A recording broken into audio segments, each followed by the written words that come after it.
Bismillahirrahmanirrahim. Assalamu alaikum, dear students. I hope all of you are fine. Today we are going to discuss the second part of law of conservation of momentum, that is mathematically form. So let's start. Let us consider two bodies. Body 1 we called it A and body 2 we called it B, having mass m1 m2 and velocity is u1 u2. दो bodies हैं आपके पास, ठीक है। एक को हम body ए का नाम दे देते हैं, ये दो बॉडीज़ हैं आपके पास। एक को बॉडी ए का नाम दे देते हैं, एक को बॉडी बी का नाम दे देते हैं, ठीक है। तो वो एक की वेलोसिटी u1 है, दूसरी की वेलोसिटी u2 है। एक का मास m1 है, दूसरी का मास m2 है, ठीक है। कंसिडर कर रहे हैं दो बॉडीज़ को, और ये एक आइसोलेटेड सिस्टम के अंदर हैं, ठीक है। हम आइसोलेटेड सिस्टम कंसिडर कर रहे हैं कि इसके ऊपर कोई एक्सटर्नल फोर्स अप्लाई नहीं हो रही, ठीक है ना, समझ आ रही है। तो हम अगर इसको बात करें, अगर हम इसको जब लिखना चाहेंगे एक्सप्लेनेशन के अंदर, तो हम लिखेंगे let a system consist of two objects, ठीक है। अब ये जो मैं आपके ऊपर थ्योरी बोलूँगा और आपको समझाऊंगा, इसको आपने नोट करना है अपने पास, ठीक है। जब आप law of conservation of momentum लिखेंगे तो आपने इस चीज़ को कॉपी के ऊपर लिखना है बाकायदा, ठीक हो गया बेटा। Let a system consist of two objects A and B, ठीक हो गया। सिस्टम के अंदर कितने ऑब्जेक्ट्स हैं? दो ऑब्जेक्ट्स हैं, A and B, of masses m1 and m2 moving with velocities u1 and u2। ये जो बात अभी आपको मैंने समझाई, इसको ये आपने लिखना है let us consider two objects A and B of masses m1 and m2 moving with velocities u1 and u2 respectively. दो मास हैं, ठीक है, और उनकी वेलोसिटीज़ हैं। एक की वेलोसिटी u1 है, दूसरी की वेलोसिटी u2 है, ठीक है। बॉडी ए उसकी वेलोसिटी u1 है, बॉडी बी उसकी वेलोसिटी u2 हो। यहाँ तक क्लियर हो गया? अच्छा, बिफोर कोलाइजन, अभी देखें ये आपस में कोलाइड नहीं कर रही, ये दोनों मूव कर रही हैं। For example right hand side की तरफ मूव कर रही हैं, लेफ्ट साइड भी मूव कर सकती हैं दोनों, ठीक है। तो दोनों राइट हैंड साइड में मूव कर रही हैं, ठीक हो गया। बिफोर कोलाइजन ये जो वेलोसिटीज़ थी आपके पास, ये कोलाइजन से पहले की वेलोसिटीज़ थी, ठीक है, u1 और u2 बिफोर कोलाइजन। ये जो मैंने स्टेटमेंट बोली, ये सारी की सारी बिफोर कोलाइजन की थी, ठीक है। मैं एक दफ़ा फिर रिपीट करता हूँ आप सबके लिए। Let a system consist of two objects A and B of masses m1 and m2 moving with velocities u1 and u2 respectively before collision. तो ये टकराने से पहले की वेलोसिटीज़ थी, m1 m2 मास था और u1 u2 उनकी वेलोसिटीज़ थी, ठीक हो गया बेटा। तो अगर मैं बात करूं टोटल मोमेंटम की, इनका टोटल मोमेंटम, अब फॉर एग्जांपल बॉडी 1 का टोटल मोमेंटम, इसकी बात करता हूं, बॉडी ए के मोमेंटम की बात करता हूं, तो ये हो जाएगा m1 u1। mv होता है ना, मोमेंटम क्या होता है, p is equal to mv। तो यहाँ पे हमने v को क्या लिया हुआ है, वेलोसिटी को u लिया हुआ है, तो ये हो जाएगा uv एंड u हो जाएगा, ठीक है। मास m1 है तो m1 होगा, और वेलोसिटी u1 है तो u हो जाएगा। तो हम इस बॉडी ए की बात करें, इसका मोमेंटम की बात करें, तो ये हो जाता है m1 u1, और बॉडी बी का मोमेंटम की बात करें तो ये हो जाता है m2 u2। और अगर मैं टोटल मोमेंटम की बात करूं कि ओवरऑल टकराने से पहले मोमेंटम क्या था, कोलाइड करने से पहले, तो इन दोनों को मैं क्या कर दूंगा, सम अप कर दूंगा। ये मेरे पास आ जाएगा m1 u1 plus m2 u2। ये टोटल मोमेंटम आएगा, इसके पीछे लिखना है जब आप लिखेंगे टोटल मोमेंटम बिफोर कोलाइजन। तो ये टोटल मोमेंटम है बिफोर कोलाइजन, इधर लिखा हुआ भी होगा, ये देख लें, लिखा हुआ है total momentum before collision m1 u1 plus m2 u2। अब आफ्टर सम टाइम, कुछ देर के बाद, ये बॉडीज़ आपस में कोलाइड करती हैं।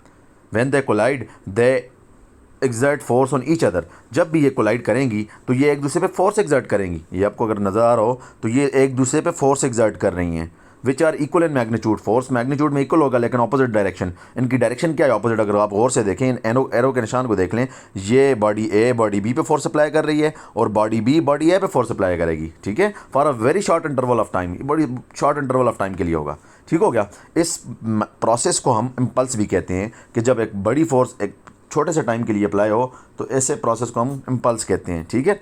बहरहाल वो आपका कॉन्सेप्ट जो है इंशाल्लाह हम बाद में उसको डिस्कस करेंगे। यहाँ पे बात कर रहे हैं, अब जब वो टकराई, टकराने के बाद दोबारा उन्होंने अपनी अपनी मोशन में वो कंटिन्यू कर रही हैं, ठीक है। देखें, टकराने के बाद दोबारा वो अपनी मोशन में मूव करने लग गई, ठीक हो गया। अब टकराने के बाद उनके अंदर क्या चेंज आई, मास तो चेंज हो नहीं सकता ऑब्वियसली। मैंने कल भी आपको बताया था प्रीवियस लेक्चर के अंदर कि उनका मास तो नहीं चेंज हो सकता, तो क्या चीज़ चेंज होगी, उनकी वेलोसिटीज़ चेंज होंगी, ठीक है। तो आप क्या बताएंगे, क्या लिखेंगे आप आगे? आप लिखेंगे v1 and v2 be the velocities of object after collision along the same line and direction।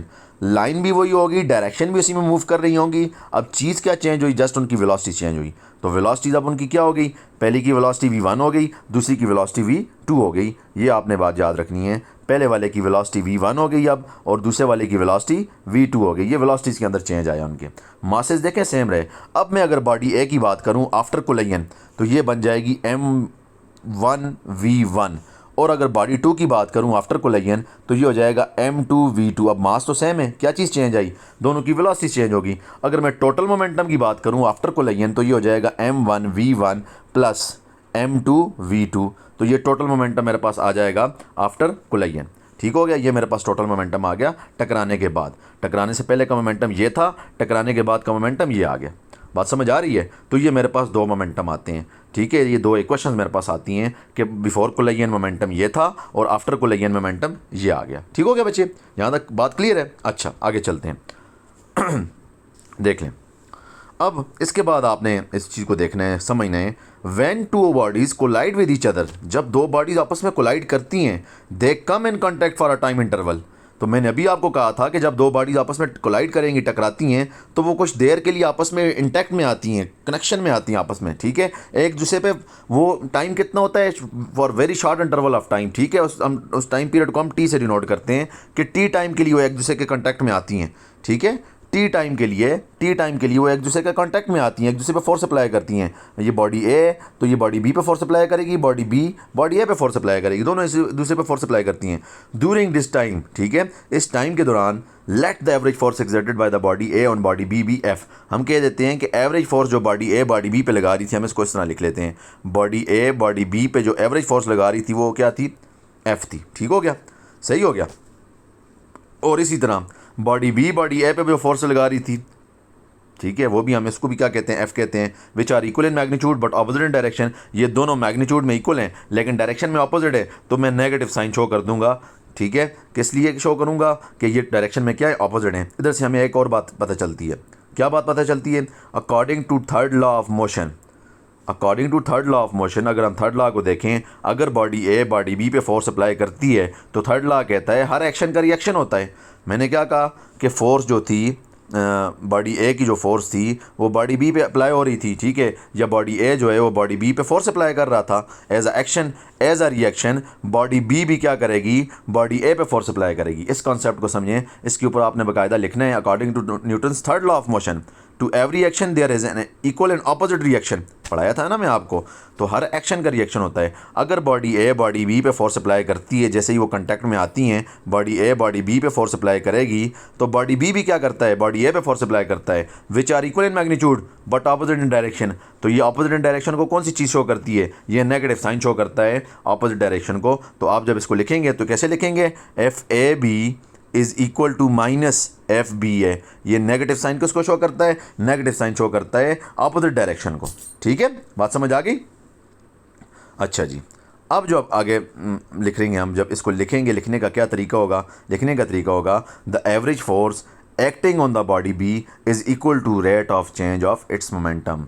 ठीक है, जो एवरेज फोर्स होगी वो बेसिकली किसके, बॉडी बी पे जो एवरेज फोर्स अप्लाई हो रही होगी, या बॉडी बी से जो एवरेज फोर्स बॉडी ए पे अप्लाई हो रही होगी, बेसिकली वो किसके बराबर होगी, ये देखें, फोर्स अप्लाई हो रही होगी वो किसके बराबर होगी, rate of change of momentum के बराबर होगी। अगर आपको याद हो तो ये कॉन्सेप्ट भी हम पढ़ चुके हैं कि फोर्स न्यूटन के सेकंड लॉ को हमने रिलेट किया था rate of change of momentum के बराबर। तो जब बॉडी पे फोर्स अप्लाई हो रही होगी तो वो फोर्स किसके बराबर होगी, rate of change of momentum के बराबर होगी। ठीक हो गया बच्चे, इस बात को याद रखना है बस।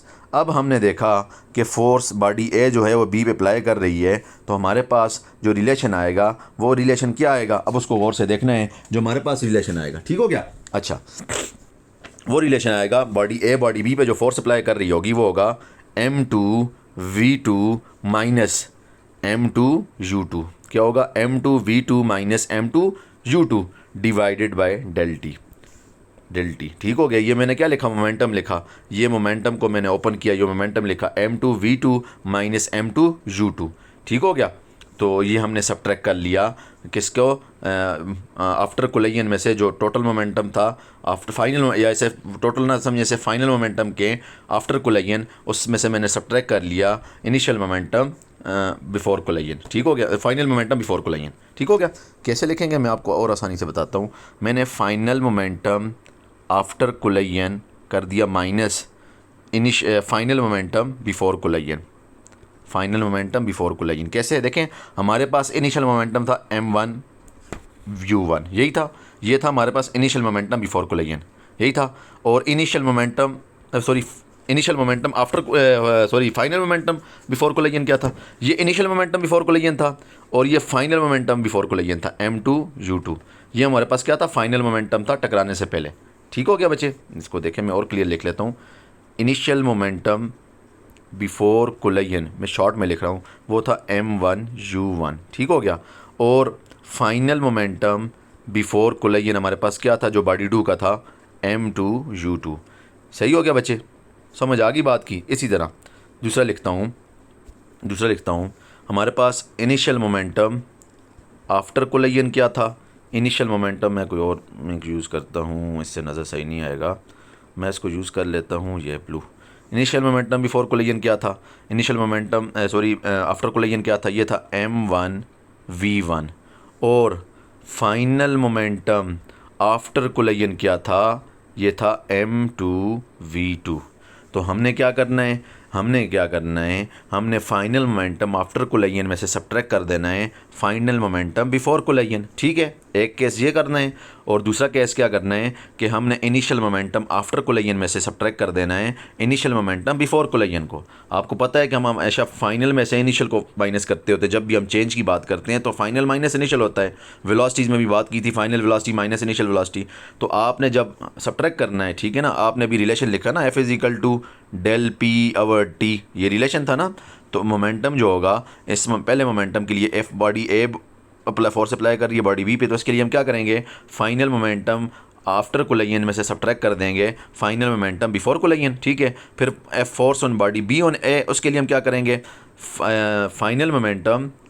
इनिशियल मोमेंटम आफ्टर कोलिजन में से सब्ट्रैक्ट कर देंगे इनिशियल मोमेंटम बिफोर कोलिजन। समझ आ गई बात की। चलें इसको देखते हैं, ठीक हो गया। ये देखें, मैं लिख लेता हूँ, FAB = m2 v2 minus m2 u2 divided by del t।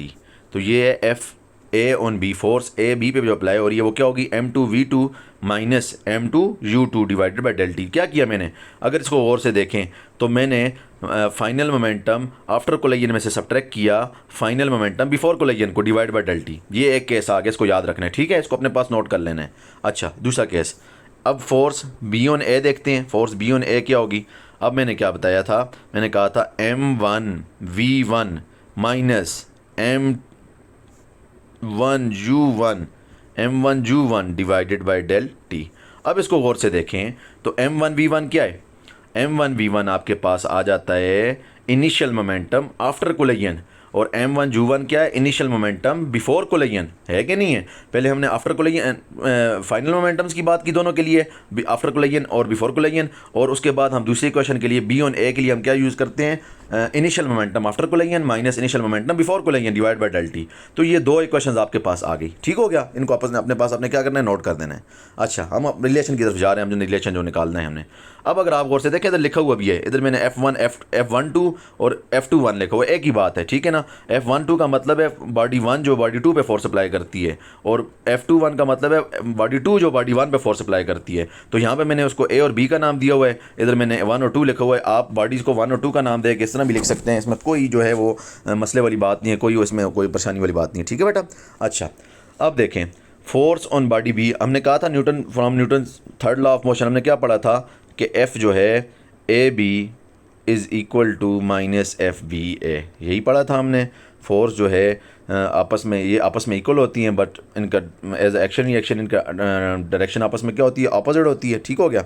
अच्छा, अब हम इसको देखते हैं, हमने ये चीज़ देखी, अब इसको देखते हैं हम लिख लेते हैं FAB लिख लेते हैं, ठीक हो गया। FAB में लिख लेता हूँ पहले। FAB मेरे पास है m1 v1 minus m1 u1 divided by del t equal to, minus का साइन डालना है, ठीक है ना, मेरे पास इतनी स्पेस नहीं है, मैं इधर ऊपर लिख लेता हूँ। इधर माइनस का साइन डाला तो साथ लिखना है m2 v2 माइनस, ब्रैकेट में लिखूँगा क्योंकि बाहर माइनस है, m2u2 divided by del T. अब ये माइनस अंदर मल्टीप्लाई होगा इसके साथ भी और इसके साथ भी, इसको माइनस कर देगा, ये हो जाएगा m2v2, लेकिन ये माइनस एस से माइनस मल्टीप्लाई होगा, minus into minus S plus कर देगा, ये हो जाएगा m2u2 divided by del T. अगर आप दोनों साइड पर देखें डेल टी से क्या हो जाता है कैंसिल, ये देखें दोनों डेल टी एक दूसरे से क्या हो जाते हैं कैंसिल, डिवाइड में दोनों।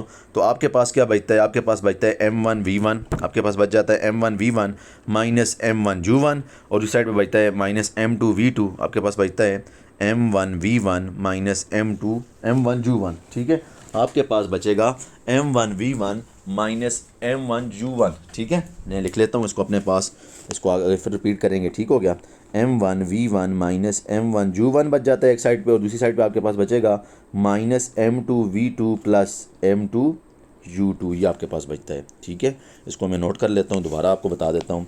आपके पास क्या बच गया, आपके पास बच गया m1v1 माइनस m1u1, और दूसरी साइड पे क्या बचा, m2v2 प्लस m2u2, ये बच गया। ठीक हो गया। अब आपने क्या करना है, v वालों को एक साइड पे लेके चले जाना है, u वालों को एक साइड पे लेके। अब ये देखें u यहाँ पे माइनस हो रहा है, इसको दूसरी साइड पे ले के आएंगे प्लस होगा, v यहाँ पे प्लस है, इसको दूसरी साइड पे लेके जाएंगे माइनस हो जाएगा। ये आपके पास क्या बन जाएगा, ये आपके पास बन जाएगा m1v1। ठीक हो गया, और आपके पास दूसरी साइड पे माइनस हो रहा था, v1 माइनस हो रहा था, उसको इस साइड पे ले आए तो ये हो जाएगा प्लस m2v2। ठीक हो गया, इज़ इक्वल टू, दूसरी साइड पे ऑलरेडी हमारे पास क्या था, m2u2 था, और इस साइड में माइनस m1u1 था, उसको उठा के साइड पे लाएंगे, वो हो जाएगा प्लस m1u1। तो देखें दोनों साइड पे आपके पास कौन सी वैल्यूज़ आ गई, पॉजिटिव वैल्यूज़ आ गई। ठीक हो गया। अगर आप इसको गौर से देखें तो आप कह सकते हैं, अगर मैं इसको तरतीब से लिखूँ, चलें मैं इसको तरतीब से लिख देता हूँ, m1u1 plus m2u2 equal to m1v1 plus m2v2, यही हमारे पास आती है फाइनल इक्वेशन। हाँ, आप रीअरेंज करके चेक कर लें, आपके पास यही इक्वेशन बनती होगी। v वालों को एक साइड पे लिख लेना है, u वालों को एक साइड पे लिख लेना है। ठीक है, बात समझ आ गई। तो ये आपके पास फाइनल इक्वेशन बनती है। अगर आप गौर से देखें तो इसको हम क्या कहते थे, हम इसे कहते थे total momentum before collision equal to total momentum after collision, यही बात हुई थी।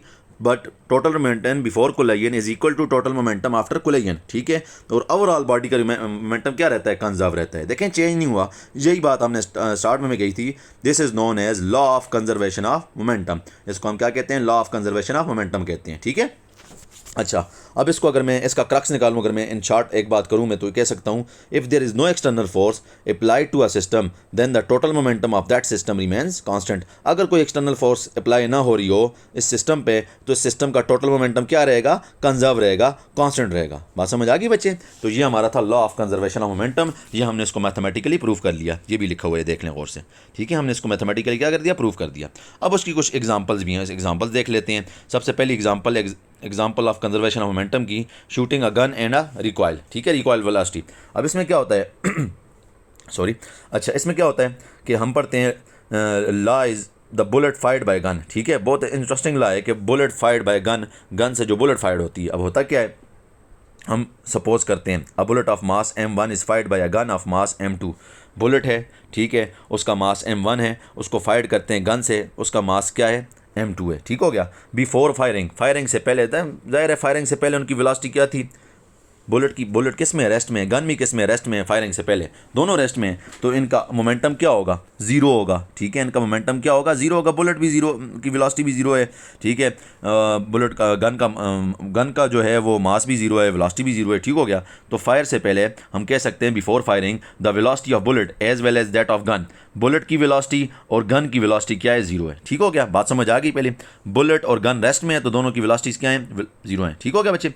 Therefore the total momentum of both object was zero. तो मैंने क्या कहा, दोनों की वेलोसिटी ज़ीरो हैं तो उनका मोमेंटम क्या होगा, ज़ीरो होगा। फायरिंग से पहले दोनों का मोमेंटम क्या होगा, ज़ीरो होगा। ठीक हो गया। हम कह देते हैं m1 और क्या इसकी बात करते थे, ठीक है, u1 की बात करते हैं। ठीक है, mass of gun, mass of bullet, ठीक है, सॉरी, मास ऑफ गन और उसकी वेलोसिटी आ गई। ठीक है, इसी तरह मास ऑफ बुलेट और उसकी वेलोसिटी आ गई। ये दोनों हमारे पास क्या हैं, ज़ीरो हैं।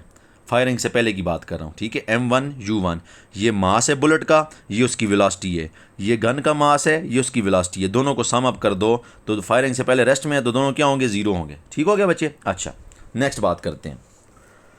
अब क्या हुआ when the gun is fired, जब आपने गन को फायर किया तो आप देखते हैं बुलेट मूव्स फॉरवर्ड, बुलेट किस तरफ निकलती है, फॉरवर्ड की तरफ निकलती है विद वेलोसिटी v, हम उसको v1 से ले लेते हैं, हम उसको v1 से शो करते हैं, ठीक है। बुलेट फॉरवर्ड की तरफ मूव करती है। अब एज अ रिकॉइल आप देखें गन पीछे की तरफ मूव करती है, ठीक है ना, एक जर्क सा लगता है, तो वो रिकॉइल वेलोसिटी होती है, जर्क लगता है गन को, लगता है कि नहीं लगता, तो मोमेंटम कंजर्व होता है, वहाँ पे मोमेंटम क्या होता है, कंजर्व हो रहा होता है, मोमेंटम कंजर्व होता है, ठीक है। तो आप क्या कहते हो, total momentum before fire is equal to total momentum after fire, कि फायर से पहले जो मोमेंटम था फायर के बाद भी वही होगा मोमेंटम। ठीक हो गया। तो हम क्या लिखेंगे, टोटल मोमेंटम बिफोर फायर हमारे पास क्या था, 0 था, और टोटल मोमेंटम आफ्टर फायर क्या आ गया, M1V1, ये हमारे पास आ गया मास किसका, बुलेट का, V1 वेलोसिटी बुलेट की आ गई। इस तरह ये आ गया मास गन का, और V2 ये वेलोसिटी हमारे पास आ गई गन की। ठीक हो गया। गन जो भी बैक की तरफ मूव करता है ना, एक्शन रिएक्शन भी मैंने एग्जांपल बताई थी। ठीक हो गया बच्चे। अच्छा अब हमने क्या करना है, वेलोसिटी फाइंड करनी है, V2 वेलोसिटी फाइंड आउट करनी है। तो हम क्या करते हैं, वेलोसिटी फाइंड आउट करने के लिए हम इसको क्या करेंगे, M1V1 को उठा के दूसरी साइड पे लेके चले जाएंगे, हमारे पास हो जाएगा M2V2 is equal to minus M1V1। ये नेगेटिव साइन किसको शो करता है, अपोजिट डायरेक्शन को शो करता है, कि बुलेट फॉरवर्ड तरफ मूव करेगी और गन बैकवर्ड की तरफ मूव करती है, ठीक है ना, एज अ रिकॉइल, ठीक है, मोमेंटम कंजर्व करने के लिए। इस तरह M2 को दोनों साइड पे डिवाइड कर दो, M2 को मैंने देखें दोनों साइड पे डिवाइड कर दिया, हमारे पास जो फाइनल इक्वेशन आती है, अगर गौर से देखिए ये लिखी हुई है, इसे M1V1 कह दें, और इसको क्या कह दें, जो नीचे आपके पास है इसको M2 कह दें, क्योंकि यहाँ पे मैंने उनको M लिया हुआ है, ठीक है ना, M2 को M लिया हुआ है। तो हमारे पास जो वेलोसिटी आएगी V2 वो क्या आएगी, V2 is equal to minus M1V1 divided by M2, ये मेरे पास वेलोसिटी आएगी, ठीक है, रिकॉइल वेलोसिटी आएगी। ठीक हो गया बच्चे। नेगेटिव साइन किसको शो करता है, कि गन फॉरवर्ड की तरफ मूव कर रही है और बुलेट जो है वो बैकवर्ड मूव कर रही है। ठीक हो गया। अच्छा जी नेक्स्ट एग्जांपल की तरफ चलते हैं। थोड़ा सा लेक्चर आज ज़्यादा हो गया है, एक्चुअली इसके अंदर एक्सप्लेनेशन ही है इतनी है, इसकी इतनी एग्जांपल्स हैं, ये तो मैंने जस्ट 2-3 एग्जांपल्स लिए हैं, इसकी बहुत सारी प्रैक्टिकल एप्लीकेशन हैं, ठीक है ना, law of conservation of momentum की। अच्छा क्रैकर की एग्जांपल लेते हैं, इससे पहले भी मैं बता चुका हूँ क्रैकर का, मैंने आपसे कहा था कि हम law of conservation of momentum में इसको देखेंगे। व्हेन अ क्रैकर ब्रस्ट, जब क्रैकर ब्रस्ट करता है, फटता है, it's pieces move out in all direction, इसके पीसेस तमाम डायरेक्शन में मूव करते हैं। देखें अगर आप इसको जब फटता है, इसके जो पीसेज हैं वो तमाम डायरेक्शन में मूव करेंगे, ठीक है। तो हम इसको एक्सप्लेन कर सकते हैं with law of conservation of momentum, conservation of momentum से हम इसे एक्सप्लेन कर सकते हैं, ठीक है। अच्छा बात करते हैं इनिशियली। अब अगर आप गौर से देखें ना, जब ये फटा नहीं है उसके ऊपर आप देखेंगे आपको मोमेंटम 0 नज़र आ रहा होगा, हम कह सकते हैं इनिशियली, ये देखें आपको नज़र आ रहा है 0, initially the momentum of the cracker is 0, momentum जो है क्रैकर का वो क्या होता है, 0 होता है। अभी आपको मैं बता देता हूँ, ये देखें मोमेंटम क्या है, 0 है, इनिशियल मोमेंटम उसका क्या था, 0 था। व्हेन इट ब्रस्ट, जब वो ब्रस्ट होता है, it's pieces move out in different directions, इसके पीसेस आप देखते हैं तमाम डायरेक्शन के अंदर मूव करते हैं। ठीक हो गया। अगर हम बात करें कि if we add up the momentum of various pieces, हम तमाम पीसेस को दोबारा अगर ऐड अप कर दें बच्चे, तो sum of total momentum will be 0। तो टोटल मोमेंटम क्या होगा, 0 होगा। फटने से पहले का जो मोमेंटम था और ब्रस्ट करने के बाद का जो मोमेंटम, ये आपस में क्या हो जाएंगे, इक्वल हो जाएंगे। कब, जब आप क्या करो, तमाम पीसेस को जो डिफरेंट डायरेक्शन में ये देखें फैल गए हैं, इन सब को दोबारा आप सम अप करो तो आप देखोगे इनका मोमेंटम वही होगा जो पहले का मोमेंटम था, ठीक है, फटने से पहले का मोमेंटम था। तो आप कह सकते हो कि टोटल मोमेंटम क्या हो जाता है आपके पास, 0। टोटल मोमेंटम क्या हो जाता है, 0। ये भी एक आपके पास एप्लीकेशन है किसकी, law of conservation of momentum की।